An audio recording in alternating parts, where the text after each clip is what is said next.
नमस्ते and welcome to Byju's young genius. एक मंच जहां जादूगर आते हैं, लेकिन ये कोई आम जादूगर नहीं है जो टोपी में से खरगोश निकाले। हमारे नन्हे जादूगर उस खरगोश को मार्स तक ले जाने की स्ट्रैटेजी बनाते हैं। हमारे जादूगर ताश के पत्तों के रंग नहीं बदलते, ये आने वाले कल को बदलने की क्षमता रखते हैं और इसलिए इन्हें बायजूस यंग जीनियस कहते हैं। बायजूस यंग जीनियस न्यूज 18 की एक पहल, इंडिया को इंडिया के यंग जीनियसेस से मिलवाने की, ताकि उनकी असाधारण काबिलियत से पूरा देश इंस्पायर हो सके। भारत के कोने कोने से हमने ढूंढ निकाले हैं कई बेमिसाल यंग जीनियस और उनमें से सबसे खास को चुना हमारी अमेजिंग जूरी ने। Actor, dancer and politician Hema Malini, national badminton coach Pullela Gopichand, musician Shankar Mahadevan, author Amish Tripathi, Amul CEO doctor Sodhi and director of DRDO Anil Mishra. अलग अलग फील्ड्स में अपनी प्रतिभा के झंडे गाड़ चुके ये यंग जीनियसेस अब आ रहे हैं अपनी कहानियां आपके संग बांटने।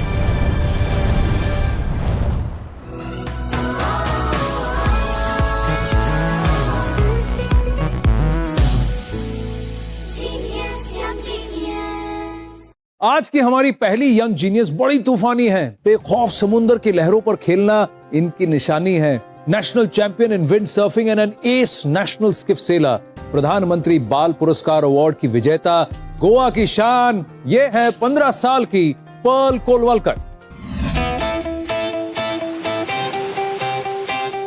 For me, home is where the waves are, as the one thing that gives me the most amount of happiness is sailing. Hello, मेरा नाम है Perl कोलवलकर. I'm a national level gold medalist in windsurfing.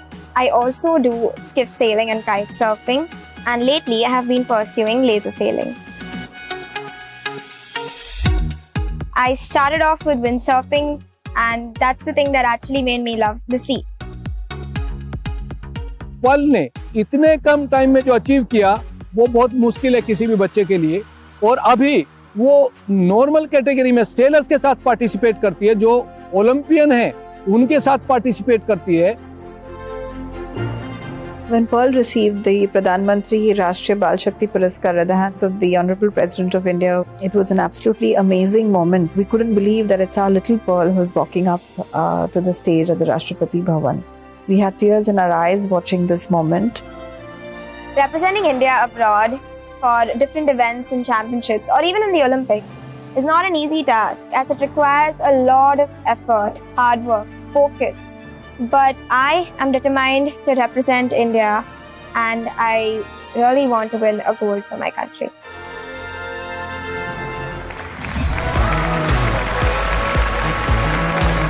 Hi Pearl, Hey. so good to meet you. आइए बैठिए आप। एक काम करते हैं, मैं भी अभी आपके साथ ही बैठता हूँ। अब ये स्किफ सेलिंग क्या होता है, लेजर सेलिंग क्या होता है, ये सब भाई मुझे नहीं मालूम है, तो हम ABCD से ही शुरू करेंगे। ठीक है. तो आपको जो तस्वीरें आएंगी आप सबको समझाइए और बताइए। This is basically boat sailing, windsurfing. इसका एक बोर्ड रहता है और हम खड़े होके सेल को कंट्रोल करते हैं, और जैसे हम सेल को पोजीशन करते हैं विंड के हिसाब से, उसी हिसाब से हमारी बोट की स्पीड चलती है। जो बोर्ड मैं चला रही हूँ वो 13 किलोस का है। और वो जो सेल है कितना बड़ा होता है? मेरा सेल 7.8 स्क्वायर मीटर्स का है। इतना बड़ा? हाँ। तो अब ये स्किफ सेलिंग क्या है? स्किफ सेलिंग ये एक बहुत फास्ट बोट होती है। इसमें 3 सेल्स होते हैं, एक होता है मेन सेल, जिप सेल और एक जेनेका। हाँ। और वो जेनेका जो होता है वो मेन सेल से भी और जिप सेल से भी बहुत बड़ा होता है। एक स्किफ सेल जो ये जो बोट है इसको हाँ। कितने लोग चलाते हैं? It's a double handler. तो आप कौन सा वाला sail? I am the skipper, the one who controls the boat main. ये तो स्किफ सेलिंग हुआ। हाँ। अब ये क्या है बताइए? ये एक डिंगी है, एक राउंड बोट है, राउंड बॉटम है उसका। ये इजी लगता है लेकिन इतना नहीं है, ये बहुत कैप्साइज होती है। अच्छा, अब मुझे ये बताइए कि ये सेलिंग की बात कहाँ से आई? गोवा में एक छोटा सा कैंप था 5 दिन का, तो वो विंड सर्फिंग का था। तो that was my first interaction with the sea. और तब मुझे स्विमिंग भी नहीं आती थी, और मैं बस ऐसे ही गई थी, समर कैंप है करके। मैं पानी में जाने के लिए बहुत डर रही थी, तो मुझे धक्का मार के मुझे पानी में डाल दिया। हाँ। लेकिन जाने के बाद थोड़ा लगा कि इतना भी डरावना नहीं है। फिर मैं बोट के ऊपर चढ़ गई। हाँ। और सेल उठाया, पता नहीं कैसे लेकिन मुझे बैलेंसिंग आने लगी बोट के ऊपर पहले दिन ही। और मैं एक राउंड मार के आ गई विंडसर्फ के साथ। आप मुझे ये बताइए कि आपने कंपटीशन के बारे में कब सोचा? फर्स्ट मेरा कंपटीशन था विंडसर्फिंग में, वो स्टेट चैंपियनशिप था और इसमें मुझे सिल्वर मिला। ये कब आपने किया स्टेट चैंपियनशिप? 10 साल की थी तब मैं। फिर 11 साल की उम्र में मैं नेवी के एक कैंप में ऐसे ही I just stumbled upon a camp और वो सेलिंग का कैंप था, तो तब से मैं सेलिंग में घुसी हुई हूँ। तब से आप सेलिंग में घुसी हुई हैं? हाँ। और उसमें आप नेशनल चैंपियन भी बन गई। हाँ। प्रधानमंत्री बाल पुरस्कार अवार्ड भी मिल गया। चलिए कुछ तस्वीरें देखें आपकी, आप मुझे बताती रहिए। I will come sit next to you and talk me through these pictures. ये क्या क्या की पिक्चर्स हैं? ये तो प्रधानमंत्री जी के साथ था, हम पीएम हाउस में थे तो उन्होंने हमारा सत्कार किया था। हाँ। अच्छा, अगली तस्वीर देखते हैं। ये तो नेत्रा कमलन करंट हाँ। ओलंपियन के साथ था। इसी सितंबर में उन्होंने गोल्ड लिया था और मैंने सिल्वर। तो उनके साथ सेल करके बहुत अच्छा लगा क्योंकि मुझे बहुत सीखने को मिला उनसे, उनको देखकर। एक्सपीरियंस है ना बहुत। हाँ। और मैं वापस वहां आता हूँ, फिर नेत्रा जी के बारे में बात करते हैं। आप मुझे विस्तार से बताइए, नेत्रा जी से आपने क्या सीखा? उनका जो सेलिंग का टेक्निक है वो बहुत अच्छा है, उनको देखकर बहुत नई चीजें सीखने को मिली। डर नहीं लगा कि इतनी नेशनल लेवल की खिलाड़ी हैं, ओलंपिक्स में जा रही हैं? पानी में जब हम जाते हैं तब हम बाकी बोट्स को बस बोट्स की तरह देखते हैं, हम ऐसे नहीं देखते कि कौन है, ये है, वो है। एक बार पानी में उतर गए तो सब सारे बराबर। हाँ। पर आपका गोल क्या है? आप क्या करना चाहती हैं? मुझे लेजर करना है। तो आपको लगता है एक दिन आप नेत्रा को हरा देंगी? बहुत कोशिश करूंगी। बहुत कोशिश करेंगी? हाँ। ठीक है। एक और व्यक्ति हैं जिन्होंने बहुत कोशिश की, और कोशिश ऐसी की कि मेडल पे मेडल तो लाए ही, अलग अलग प्लेटफॉर्म्स पर। ओलंपिक्स में सिल्वर मेडल भी लाए हैं। मिलेगी आप उनसे? हाँ। प्लीज वेलकम 2020 और 2021 लगातार 2 साल रेसलिंग के लिए एशिया चैंपियनशिप में इंडिया को गोल्ड जिताने वाले, टोक्यो ओलंपिक्स में इंडिया को सिल्वर मेडल दिलाने वाले, खेल रत्न अवार्ड से सम्मानित हरियाणा के Ravi Dahiya.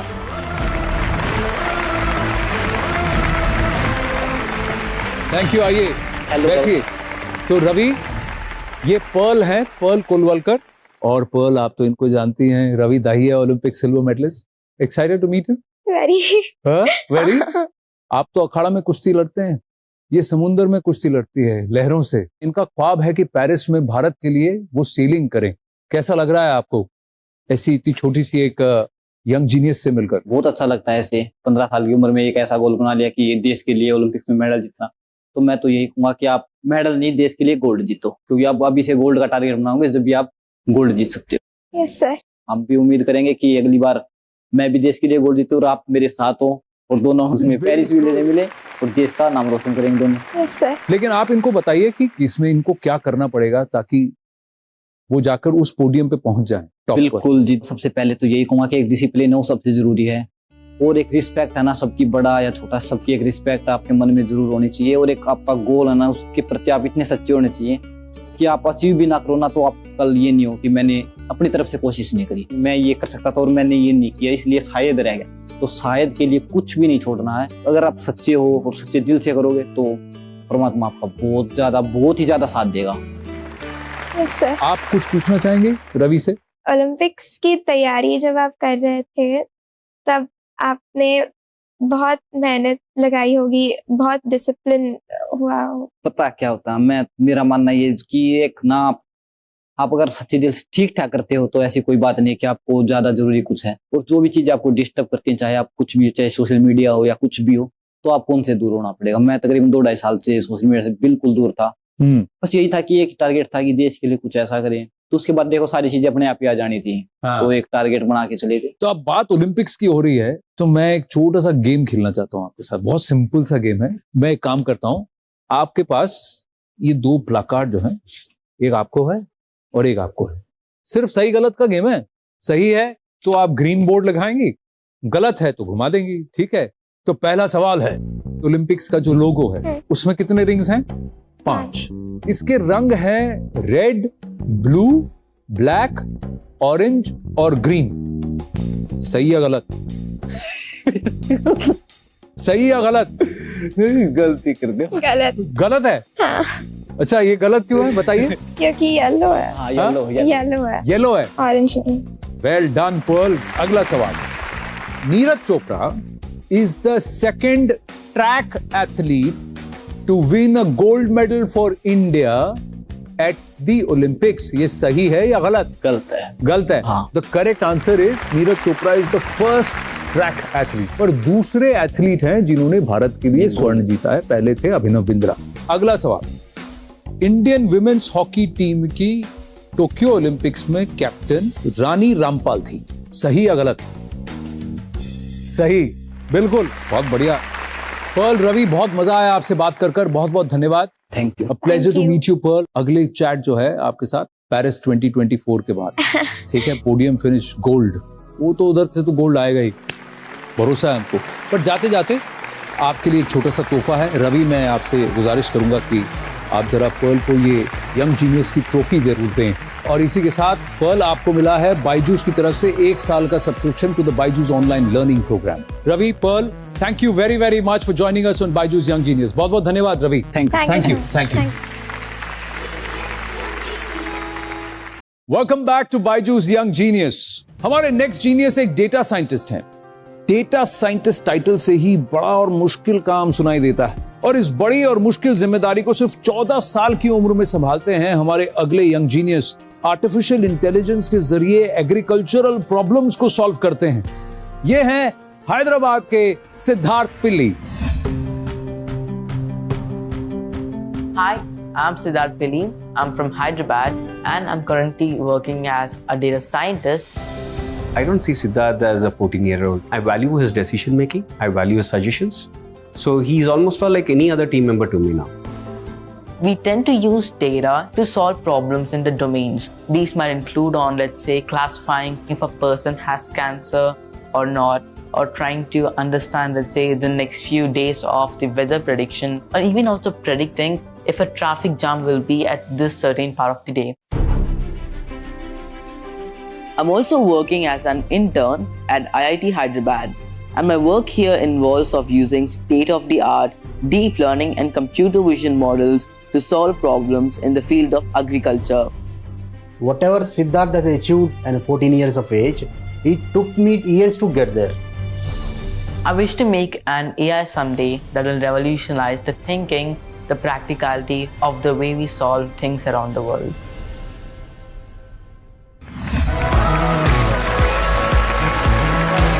Hey Siddharth, Oh, hello. come sit. Welcome to Byju's young genius. तो आप एक बात बताइए, ये डेटा की दुनिया में आप घुसे कैसे? So, yes, my mom and dad are also software engineers. At the age of 7, I basically first started with the whole concept of coding and everything. 7 साल की उम्र में? At a young age, I play a lot of computer games and mobile games as well. And my dad used to tell me that these computer games and mobile games which I use, they basically have like a back end, an entire script or something that helps them understand that if I do, let's say, a certain task in the game, this is basically what's happening. Did your dad and mom tell you you have to do this, or did you tell them I want to do this? Normally, internet they have like a lot of resources there, so थोड़े websites में जाकर सीखना शुरू किया था. And my dad then and there used to come and help. Like, are you understanding this? This seemed familiar to you and everything. So it went on like that, and in like few months, I understood how exactly programming is and started creating few of my own projects. When did you become a professional? When I was 12, my mom's friend connected to the first CEO, and that's basically where we had a conversation, and I got hired as a data scientist. Your mom's friend got in touch with her कि भाई मुझे एक data scientist की तलाश है, खोज है, and your mom said मेरे बेटे को try कर लो. That's what she said. Yeah. And then did they do an interview? Did they test you? Yeah. So in interview, he basically asked me few questions on what exactly I'm into. कितनी देर का interview था ये? वो एक hour 30 minutes हुआ था. 12 साल के थे, प्रोफेशनल बन गए। क्योंकि 12 साल के हैं तो इसीलिए इनको सैलरी नहीं दी जाती, बट इनको ऑनरेरियम दिया जाता है। तो पापा ने पूछा नहीं पढ़ेगा कौन, स्कूल कौन जाएगा? Actually पापा ने पूछा था। हाँ. क्या पूछा? Studies, you have to continue. There's no way you're going to escape out of this.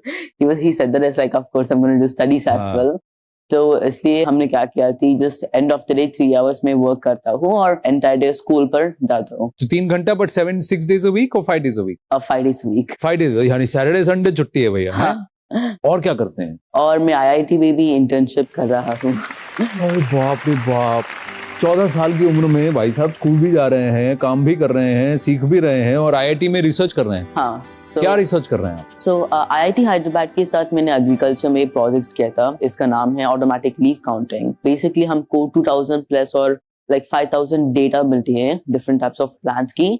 इस डेटा से हम how many leaves are in a plant को प्रेडिक्ट करना है, ये चैलेंज बेसिकली है। This work can be used by the plant scientist where they can understand this growth status of a plant and also how well the plant is doing, and it can be again then translated to farmers.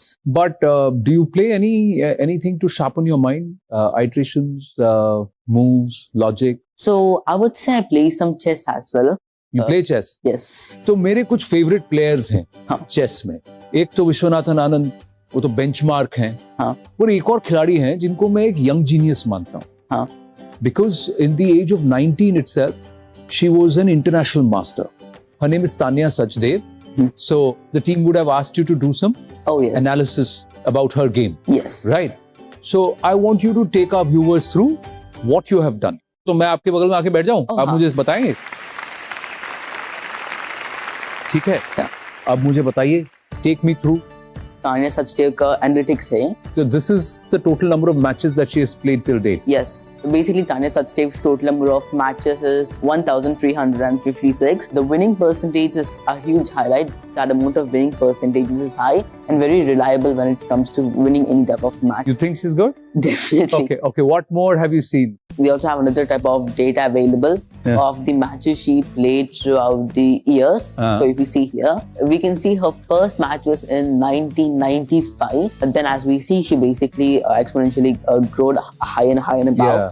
So the peak is somewhere around 2008. Yes. Where she's played a lot of matches. Yes. So in 2008, she played almost 140 plus matches as well. And this is when she has a huge career peak with getting many sponsorships and also getting to play many more matches as well.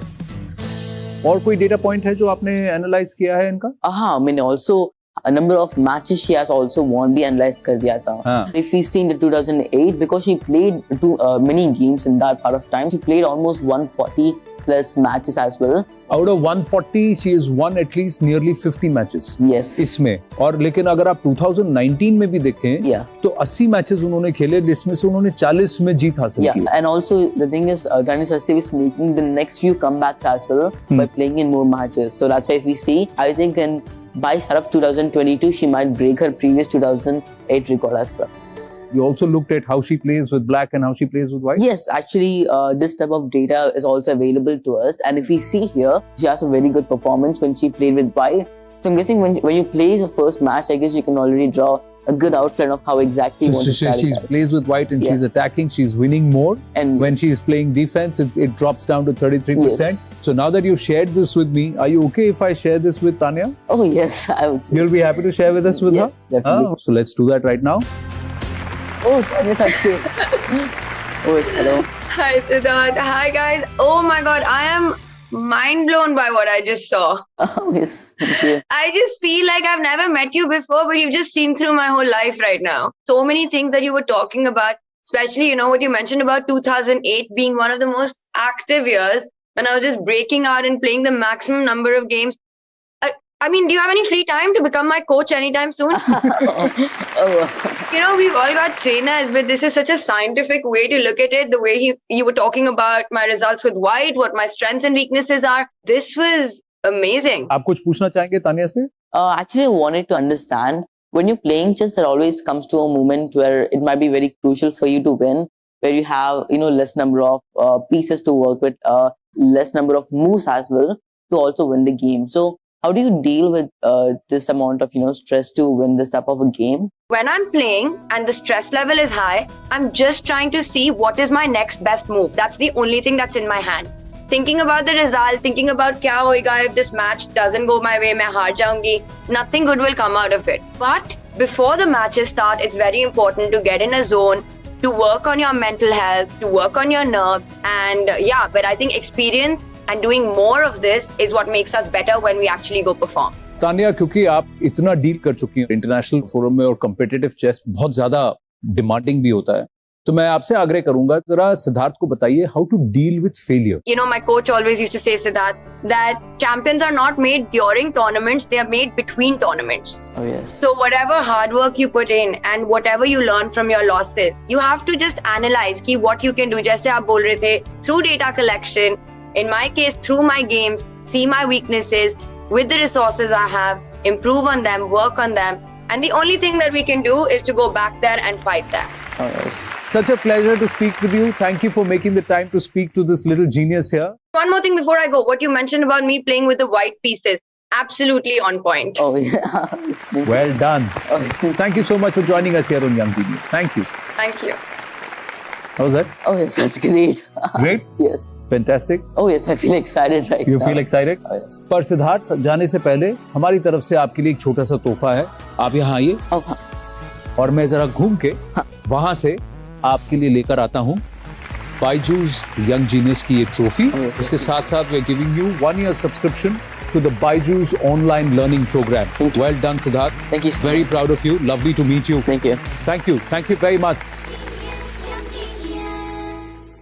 छोटी सी उम्र में कुछ ऐसा कर दिखाए जिसे करने में लोगों की उम्र गुजर जाए, वही तो यंग जीनियस कहलाए.